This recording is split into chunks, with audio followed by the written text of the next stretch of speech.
បាក់កំងដូខ្ញុំចង់មានស្នេហាគួរធ្វើយ៉ាងណាបើខ្ញុំចេះតែខ្មាស់ជួបនាងចេះតែខ្មាស់តែបើការងារថ្មីចាស់ដែលមេដាក់ឲ្យខ្ញុំធ្វើឡើងច្បាស់ពេលនេះខ្ញុំសូមប្រកាសប្រាប់មនុស្សក្មេងចាស់ថាខ្ញុំគឺជាកំងដូស្មោះស្នេហ៍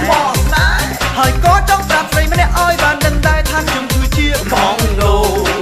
ស្មោះស្នេហ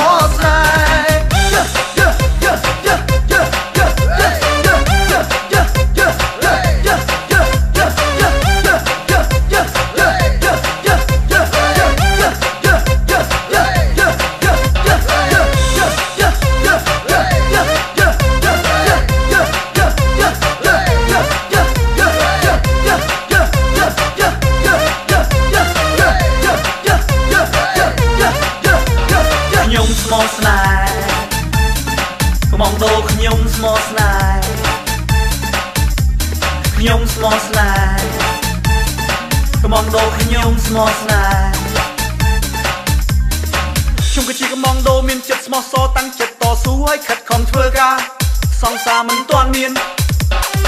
តែបើមានសង្សារខ្ញុំតាំងចិត្តថាថេកcareស្នេហាមួយនឹងឲ្យបានល្អកំងដូខ្ញុំស្មោះស្នេហ៍ពេលនេះខ្ញុំសូមប្រកាសប្រាប់មនុស្សក្មេងចាស់ថាខ្ញុំគឺជាកំងដូស្មោះស្នេហ៍